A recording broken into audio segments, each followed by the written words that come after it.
Good morning. Welcome to Just for Today, a time of eclectic reading, sharing of perspectives, meditation, and prayer. I'm Reverend Rafe Ellis, Senior Minister and Spiritual Leader of the newly joined Centers for Spiritual Living of Columbia and Greater Baltimore. Today is October 7th. And this morning I'm reading from The Laws of Spirit, A Tale of Transformation by Dan Millman. And I opened it up to page 62, and my eyes landed on this last paragraph. Nodding, the sage said, "Before you did it, you saw it happen in your mind. And in your daily life, if you create positive images, happy circumstances, and successful outcomes, these become real to your deeper mind, which builds upon such experiences to attract similar ones. The law of expectation reminds you of your inherent power to shape your life through the images and expectations you create.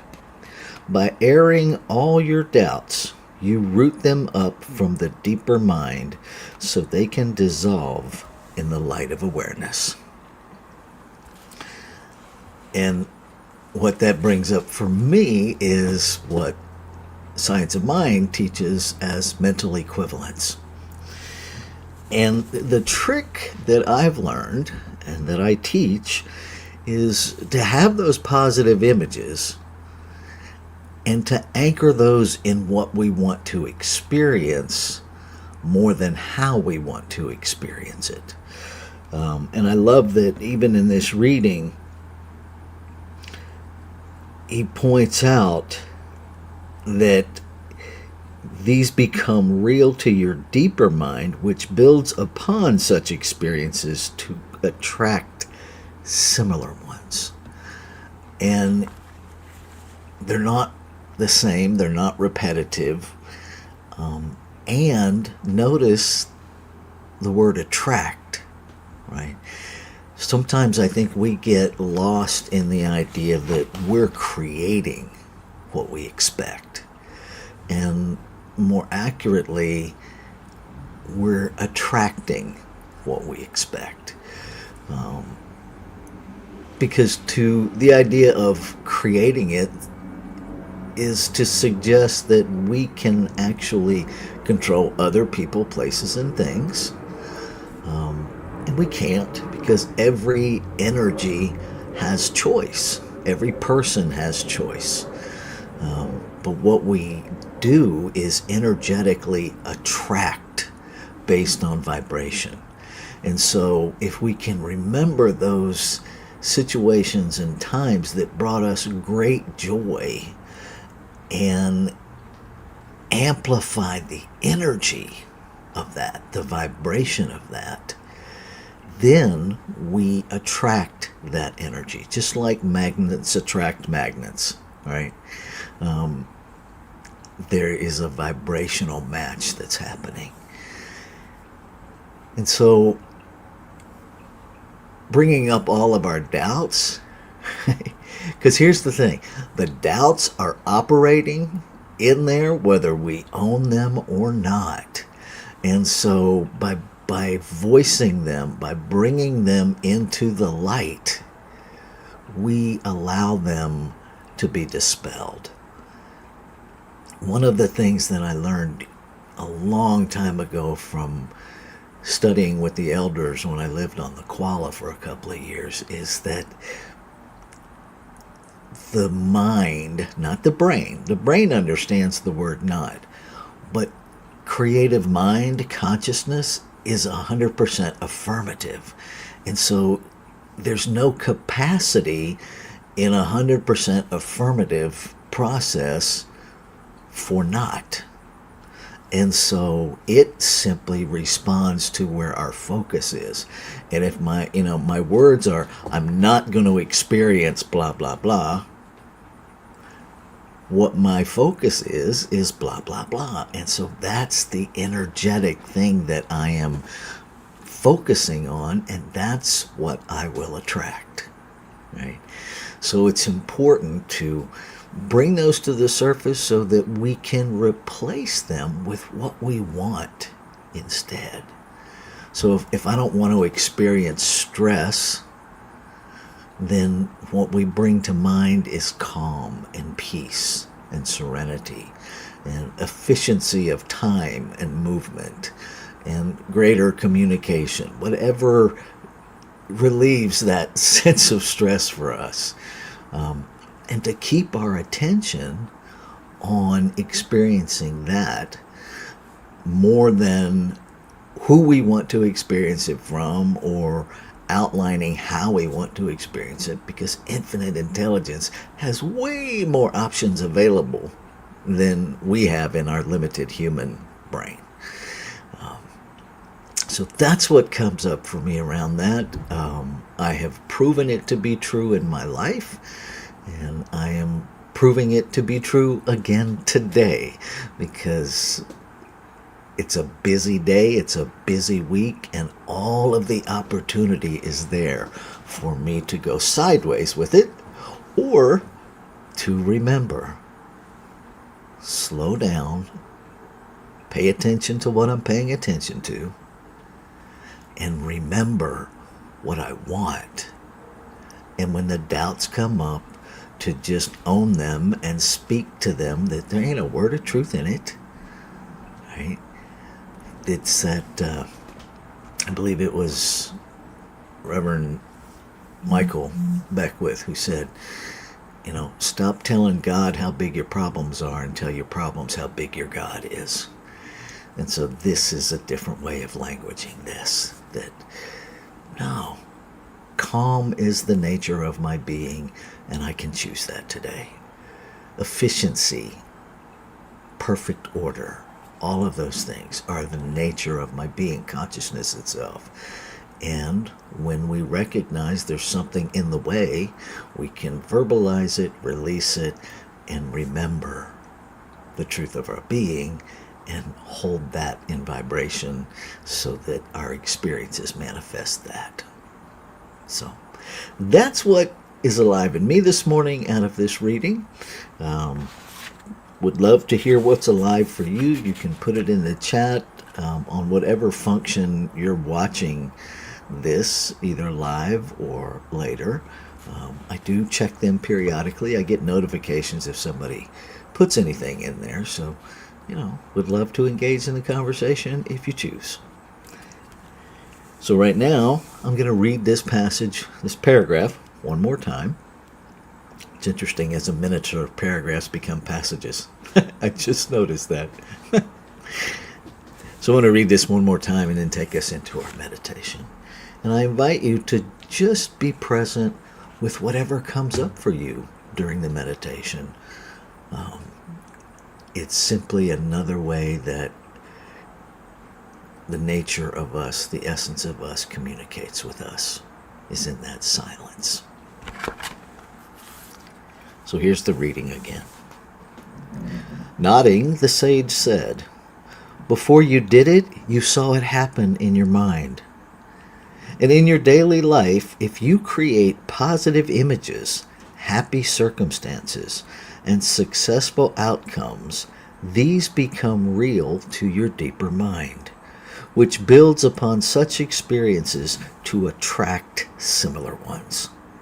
The law of expectation reminds you of your inherent power to shape your life through the images and expectations you create.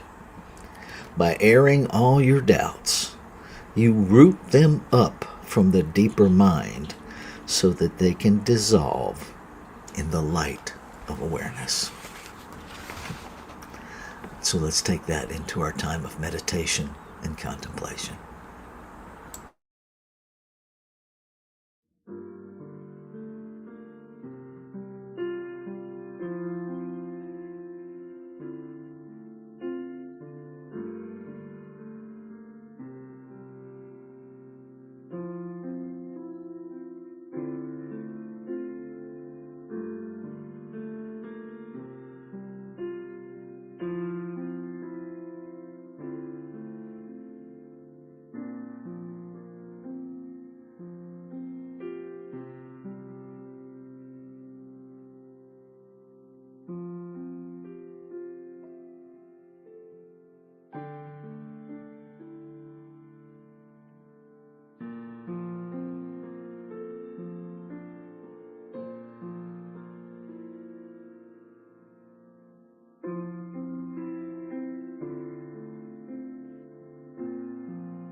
So breathing into this moment, I recognize that life is breathing itself. That life is expressing itself all around me as the gentle breeze coming through the open windows in this crisp fall morning, as people moving about, as planes flying overhead. All of it, life, God, consciousness expressing, the unnameable named as many things, the changeless expressing in a multiplicity of individualized forms of itself, yet never different from itself. All of itself infused in its creation. Infinite possibility, a substance, a source that already is everything, has nothing to change into, but rather everything to express. And so I know that I am an expression of this one life, this one power that is everywhere present, is present in, through, and as me.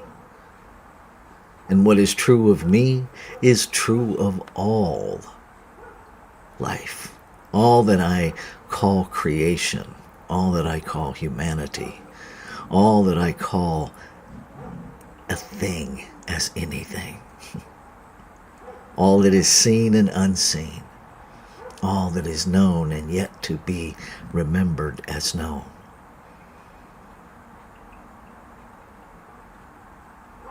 All of the divine lives, moves, and has its being in me, but the individualized me is never all of it. And so I recognize it in kinship in every expression. And so recognizing that this one is all there is and is expressing everywhere, I remind myself to live in awareness of this, so that everywhere I look, everything I hear, everything I think, feel, and see, I do in alignment with one whole life, one whole power. That in this human journey, in this human experience, I consciously, aware, intentionally choose to remember to see God, life, consciousness everywhere. That I choose to recognize the self, the divine self, in every expression of itself, starting with the one in the mirror, and then extrapolating that to know the wholeness, the interconnectedness, the inseparability of life in every expression.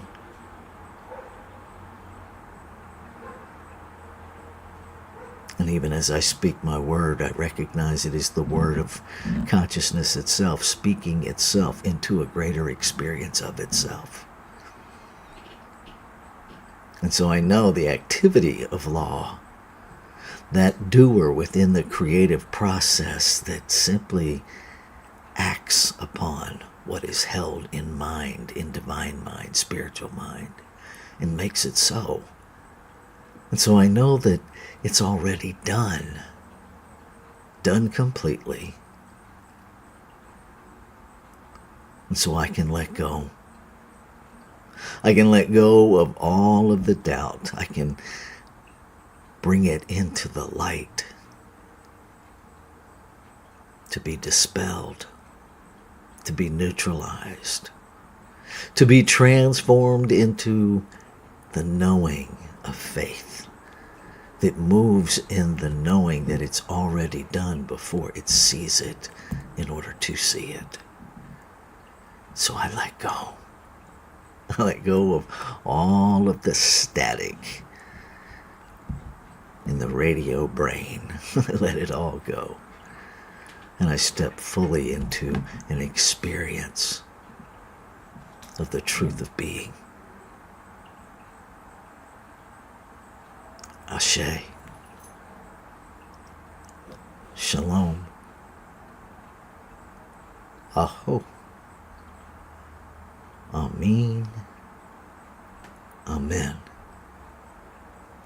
And so it is. Namaste.